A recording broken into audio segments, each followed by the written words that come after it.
नमस्कार, मैं हूं आपके साथ पूर्वी राय और आप देख रहे हैं आधार पत्रिका टीवी।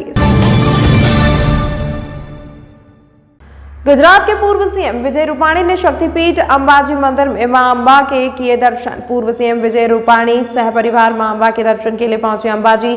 पूर्व सीएम के आगमन पर देवस्थान ट्रस्ट के वहीवटदार ने किया स्वागत व अभिनंदन। अंबाजी आए पूर्व सीएम विजय रूपाणी ने दिल्ली चुनाव के परिणाम पर दिया बयान।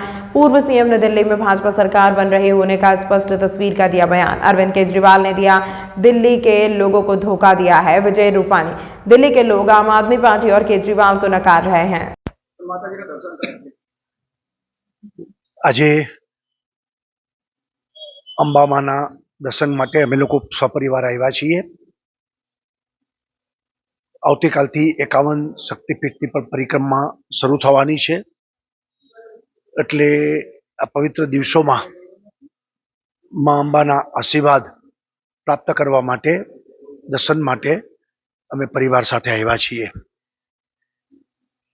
મા અંબા પાસે પ્રાર્થના કરી છે કે આપણો દેશ જે રીતે આગળ વધી રહ્યો છે, વડાપ્રધાન નરેન્દ્રભાઈ મોદીના નેતૃત્વમાં હજુ ખૂબ આગળ વધે અને મા અંબાના આશીર્વાદ સમગ્ર લોકોને પ્રાપ્ત થાય એ માટે પણ પ્રાર્થના કરી છે। આજે દિલ્હીના પરિણામો પણ આવી રહ્યા છે, શરૂઆત પણ સારી થઈ છે, એટલે દિલ્હીમાં પણ ભારતીય જનતા પાર્ટીની સરકાર બનશે એ અત્યારે ટ્રેન્ડ દેખાઈ રહ્યો છે। હજી થોડું વહેલું છે પણ ટ્રેન્ડ ક્લિયર દેખાઈ રહ્યો છે।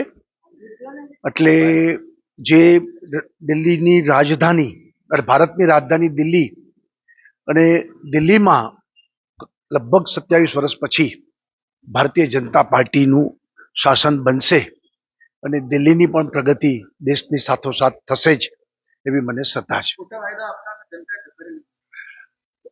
હું માનું છું કે કેજરીવાલ અને આમ આદમી પાર્ટી વિરુદ્ધ આ જનમત છે। ખોટા વાયદા, રેવડીઓ અને માત્ર ને માત્ર જેને કહીએ કે લોકોને ગરીબ માણસોને એક ઠગવાનું કામ, એમના મતો લઈ અને માત્ર ને માત્ર ભ્રષ્ટાચાર, દેશ હિત વિરુદ્ધ કામ કરવું, આ સિવાય કશું હતું નહીં, એનો જવાબ આ વખત દિલ્હીની જનતાએ આપ્યો છે એવું માનું છું। આજ કેજરીવાલ માટેનો લોકોને અસંતોષ, કેજરીવાલ ખુલ્લા પડી ગયા છે અને દિલ્હીની જનતા 10 વર્ષ થયા એમની સાથે છેતરપિંડી થઈ છે એવું દિલ્હીની જનતા માને છે। એટલા માટે આ વખતે એમની વિરુદ્ધ લોકોએ મત આપ્યા છે અને હવે બધા માને છે કે નરેન્દ્રભાઈના નેતૃત્વમાં જ આગળ વધી શકાય। દિલ્હી 10 વર્ષ પાછળ વહી ગઈ છે એવું ત્યાંના લોકો માની રહ્યા છે। तमाम महत्वपूर्ण खबरों के लिए देखते रहिए आर पत्रिका टीवी।